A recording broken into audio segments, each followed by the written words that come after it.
It's Movie Lover 120 here, and I'm here with episode 16 of my Halloween horror movie review series. And this review is going to be for the sequel to Saw, the first Saw movie, which I already reviewed. This time, I'm actually reviewing the very first sequel to the film, and that is for, of course, the best of the sequels, Saw 2. Now, when 2004 Saw was released, it actually gained a more reception from critics. Well, not terrible, but not really too certified fresh or well reviewed, but audiences flat out loved the movie. They've even grown to call it one of the best horror films of all time over the years. It was even the most profitable horror movie at the box office since Scream, making over 55 million domestically and 103 million worldwide. So, because of that, Lionsgate decided to go ahead and make a sequel. And that was, of course, how we got Saw 2 just a year after the movie. So you know, it was one of the most surprising movies of the decade. Of the 2000s, of course. A fresh and surprising horror flick, different and more direct than any other horror movie from that genre at the time. It would have been a somewhat a real achievement if Saw 2 had become a better movie than the first one. Sure, unfortunately, it's not better than the first one, but it's still a very, very good sequel nonetheless. There are of course reasons why Saw 2 is not as. Actually, I'll get to that part stuff later. I'm gonna actually say what the movie's about. Well, Jigsaw's back. The disturbed mastermind is back for another round of horrifying life or death games. And once a new murder victim is discovered all the signs of Jigsaw's hand, a new protagonist, Detective Eric Matthews, begins a full investigation and apprehends Jigsaw with little effort. But for Jigsaw, getting caught is just another part of his plan. 8 more of his victims are already fighting for their lives in a nerve gas house, where a nerve gas is poisoning their immune systems. And they have to fight for had to go for a series of traps to get a cure. They get a cure for each of them, and work together. And now it's time for Matthews to join the game as well. Now, not as good as the first one, but I still love it for what it is. But for the reasons why Saw 2 is not as good as Saw 1, because, well, the originality is kind of gone. People already know sort of what to expect while watching the movie. Stories inside, there are a few other reasons. A whole house as playground this time. It's not as claustrophobic. A whole house isn't really as claustrophobic or strong as, well, it's just some small dirty bathroom like in the first movie where it was basically set the whole time. Well, in Saw 2, they actually don't start it right in the nerve gas house. They actually kind of started off in other locations, like a police station and the main character's house and stuff, and the scene where the first death takes place. And speaking of the first death is a guy in a Venus flytrap, or a police informant, which was meant to set off the plot of the movie and to get Eric Matthews lured into Jigsaw's trap. In a way, it's meant to start off the chain of events that are soon to follow. And he has to find the key in his eye, but he fails to get the key to his eye, and so the Venus trap sets off once the timer ends. It kills him. And that begins the opening title, and so begins the rest of the movie. It's a perfect way to start off the next Saw movie in kind of a way. Saw 2 kind of really lacks horror elements in the story, but there's still a few horror elements in it.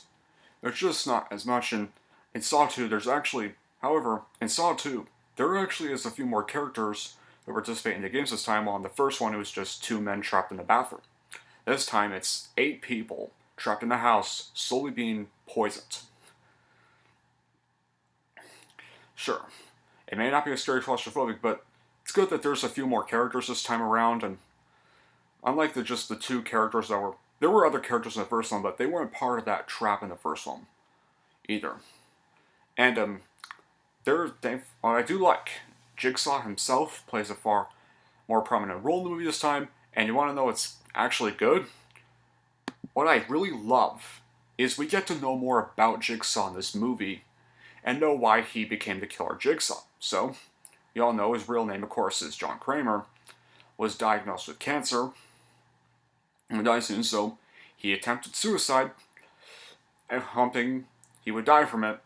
And, much to his shock though, he did come out heavily injured, but he actually somehow survived, and that gave him the idea to become Jigsaw in the first place.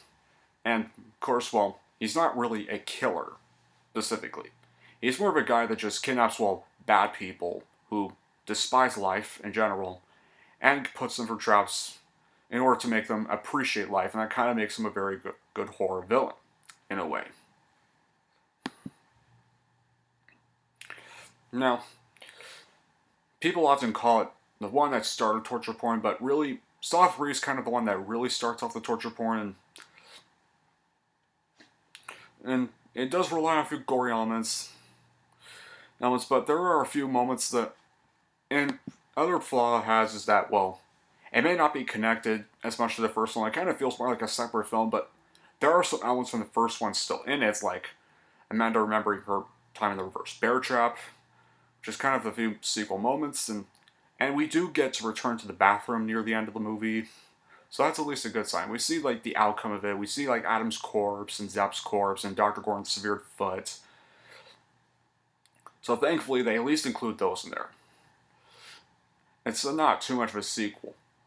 So it's still, to remind everyone, it's still a sequel. And of course, the twist ending is actually a very perfect setup for Saw 3 because, well, in the twist ending, cop tries to find his son, who's one of the victims in the gas house, who doesn't die. He's the only one, her and Amanda are the only ones who live, but I'm going to get to why Amanda wasn't succumbed to the illness, like, at all.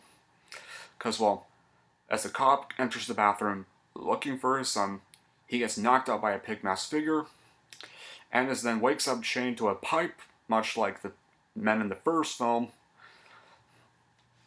and he finds a tape, and guess what?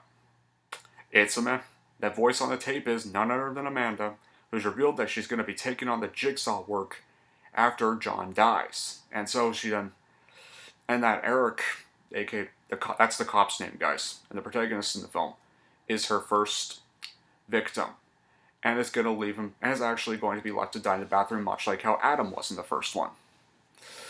Yeah, and she says the line "game over," and it's a perfect setup for Saw 3. Well, the downward rating to Saw 1 didn't really set up a sequel, but this downward rating actually does in a way set up a Saw 3, because, well, we did get a Saw 3 that's, aka the only other good sequel I really like, but 4, 5, 6, and 7 are alright, really, but the first 3 are definitely the best ones. But all in all, this is actually a really good sequel, despite not being as good as the first one. It's a worthy sequel for what it is. If you like the first one, you'll probably love this one too. So I definitely check it out if you're a fan of the first one, but if you didn't like the first one, you probably won't really like this one either.